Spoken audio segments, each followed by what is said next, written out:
All right, chapter 28, which begins with shut your mouth, then no mosquito flies into it. This is an old German proverb. Okay, have your annotation sheet nearby. Be sure to take notes. Fritz and I spent the following morning in the tunnel. He had hit more rock, but he didn't want to move sideways again. I worry that we're tunneling at an angle, he said. If we don't stay straight, we'll cost ourselves weeks of extra work. So we dug out what rock we could and made the path only as wide as it absolutely had to be for a body to squeeze through. I thought about Mama here, whether she would feel comfortable in such a closed off area. Fritz and I were used to it, but when we brought her down here, she might not like the feeling of being in a dark and narrow tunnel so far below the ground. Below ground. After several hours' work, we got past the rock, and Fritz helped me haul what we had removed up to the surface.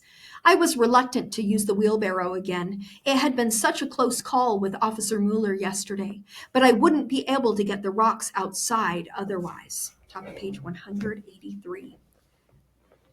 I was on my way to the pond with a load of middle-sized rocks and some dirt, all covered over with one of Mama's sheets, when I stopped. Another visitor was coming. Anna. She was alone today and wore capri pants and a sturdy button-down shirt, gardening clothes. Even her brown boots were different from her usual pair. In one hand was a basket that I knew must contain a day's supply of food and water, and in her other hand was a small shovel. I quietly groaned and set the wheelbarrow down. Guten Tag, she called to me. It looks like you've already had another hard day of work. We have, I said. We're probably going to quit for the day, in fact. We? Anna looked around. Where is Fritz today? Her voice turned skeptical. Another errand? Yes. I knew that didn't reflect well on Fritz, but what choice did I have? Anna pressed her eyebrows together. He leaves the hard work for you too often. I don't usually see him working here, only you. My mouth suddenly went dry, so much that I had trouble speaking. You've been watching us? She laughed, with no idea of how serious my question had been. Only when passing by the alley, that's all. Anyway, I told you I would come to help, and my mother said I could stay as long as I wanted. I'm looking forward to, top of page 143. I'm looking forward to it. Her eyes darted to the clothesline. You started doing your laundry here too? That's odd. We have running water and room to hang the clothes when they're cleaned. It's better than our washer back at home. Anna walked with me over to the sheets to inspect them better. Are you sure about that? I don't mean to be rude, Gerta. I know you're doing your best with your mother gone, but these aren't that clean. I am doing my best, I said defensively. She wasn't being unkind. It's just that she had no idea of how tired I was, how hungry I was, and how frightened I was every minute of the day that we would be discovered. If I were any more tired or hungry or afraid, I would spend every waking minute crying and every moment of sleep racked by nightmares. But as it was, my senses were constantly on alert while we were here, and I fell into such deep sleeps at night that I couldn't remember if I still dreamed anymore. I'm sorry, Anna said. I didn't mean to hurt your feelings. I came to help, really. And I can pull weeds or water the plants or help you with the wash, whatever you want. I brought food we can share, even enough for Fritz if he returns, and I thought we could talk and catch up. I tried not to look as sad as I felt while I stared at her. Of course I wanted our friendship back. I missed her as much as I missed my parents and Dominic. In some ways, maybe, top of page 185, in some ways, maybe more, because up until a couple months ago, she had known me better than almost anyone in the world, and it would have been wonderful to have her company here through the long afternoons. Except for the times I was down in the tunnel with Fritz, or he was up here with me, this was lonely work. But it was impossible to allow Anna to stay. Fritz couldn't leave the building while she was here, and I wouldn't be able to empty the dirt or even touch the wheelbarrow right behind me. The first thing she'd try to do if I accepted her help would be to peel off the sheet from the wheelbarrow to wash it, and then she'd see what a fraud the entire clothesline really was. I appreciate your offer, but Fritz and I want to do this by ourselves. I had to be firm, but tried to be polite as well. More than ever before, I still wanted her as a friend. Oh, I did hurt your feelings, Anna frowned. I truly am sorry. The laundry is fine, Gerta. It's hard to do so much on your own. I'm not on my own, I said. I have my brother with me, and my mother will be home soon. Thank you for asking, but we don't need help. I swallowed hard and added, We don't want it. I'm trying to get our friendship back. Anna's face flushed as if she were holding back tears. I'm trying, Gerta. But my face had turned to stone, just as hers used to do. It's too late for that. Top of page 186. Oh, all right. Anna's eyes darted around as if she wasn't sure what to do next. I had never been so rude, and even if I'd punched her, I couldn't have hurt her worse. She lowered her head and backed off the lot. Well, goodbye then. I stood in place until she disappeared down the alley. Only when I was sure I was alone did I wheel the dirt and sheet to the pond and start the wash again. This time I needed more privacy than ever from the road and from the watchtower and even from Fritz, because I was certain I had just lost a friend forever, and the sadness of that was more than I could bear. Yeah, that is really sad. Top of page 187 brings us to chapter 29, another German proverb that says, lost goods, lost something, lost honor, lost much, lost courage, lost all. Oh, I love that, how it goes from level to level. The worst thing is to lose your courage. I spent the early evening back in the tunnel with Fritz. After clearing through the rock, he had made good progress that afternoon. It's to the point where we have to know how much farther to go, Fritz said. You need to get into Anna's apartment and look at the death strip. I had already told him about her visit that afternoon. If only I could go back and redo that moment in a smarter, kinder way. She won't let me in, I said. Not now. You have to get inside, he insisted. There is nothing more important with this tunnel than knowing when it's safe to go to the surface. If we come up too early, we'll be in the death strip. And if we tunnel longer than necessary, we might run out of time or get caught. I'll find a way, somehow. I exhaled a harsh breath as dread began to fill me.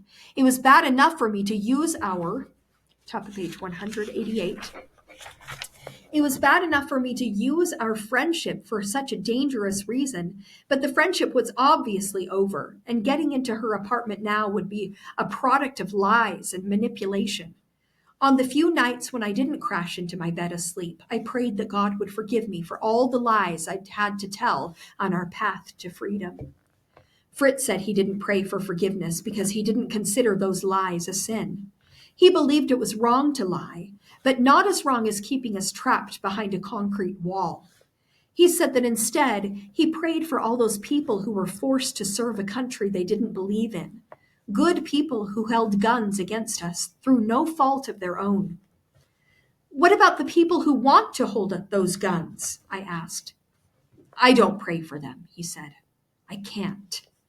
And I decided in that very same moment that I would. Somebody had to. Not long before we intended to quit for the evening, Fritz began using the shovel as a wedge to pry out a rock lodged deep into the dirt. We pressed down on the handle together, but the rock was more embedded than we had expected, and now he had pushed the blade so far into the dirt that it was stuck too. Neither would budge. Let go, Fritz said. Let me try something. He grabbed the handle with both hands, then jumped in the air and let his full weight come down on the wood. Something cracked, and Fritz fell to the ground. Top of page 189. No! Fritz leapt to his feet again with the broken shovel handle in his hands. I aimed our flashlight at the rock, and sure enough, the splinters from the other end of the handle stuck out of the earth like a porcupine's quills. We can get another shovel, I said. They'll have others at the store. Shovels are expensive, Gerta. He ran a hand through his hair, then kicked at the wall. It'll take the rest of the money from Papa. But it couldn't. We'd agreed the rest of the money would be for groceries. In fact, we were quitting early tonight to buy them on our way home. I had spent half the day creating a shopping list in my mind. We'd have bread and sausages and potatoes and maybe a chocolate or two. Even cabbage sounded good. He wiped his sweaty hair from his face. We have to make a choice. It's either the food or another shovel. Isn't there one we could borrow? I asked. There were other shovels in the storage beneath our apartments. Someone will loan one to us.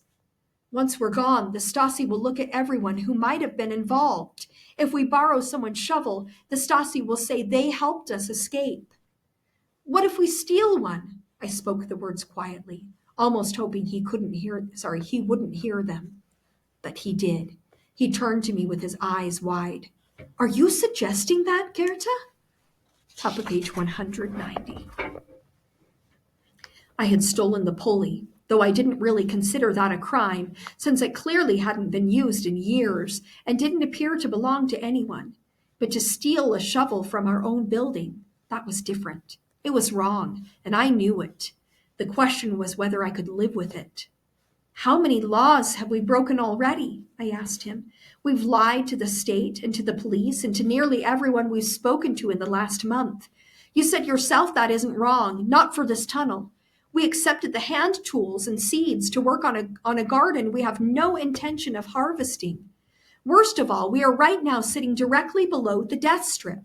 What does a stolen shovel matter at this point? Fritz shrugged. I suppose it matters to the person who owns it. Okay, so they really do have strong morals, Fritz and Goethe, right? They're really struggling with, telling lies and stealing a shovel. So yeah, really strong morals. They're good people. I leaned against the wall and listened to the growl of my stomach. If we used the last of our money to buy a shovel, starvation was becoming a very real possibility. Some of what the state teaches is important, Fritz said tiredly. We do have a responsibility to be good citizens, even if we are rebelling against some of their laws, maybe even their biggest law right now.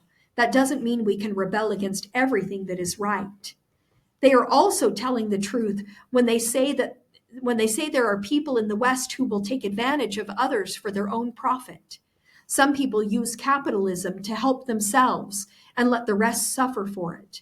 I guess what I'm asking, Goethe, is if that's top of page 191, who you want to be when we're free.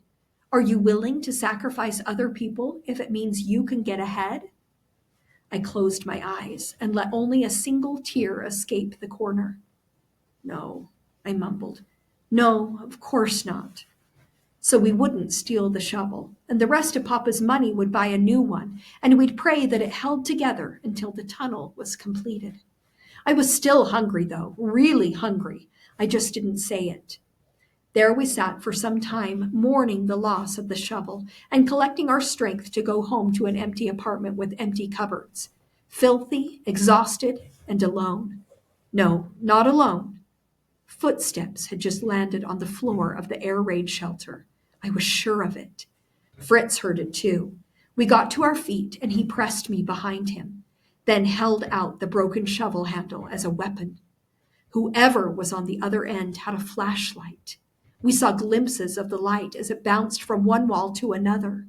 Then it turned in our direction and the footsteps came toward us. I didn't move. I didn't breathe. We both already knew that Fritz's broken handle was useless against the weapons likely heading our way. Then the light rounded a bend in the tunnel, and a man's voice ordered us to raise our hands and to drop the stick.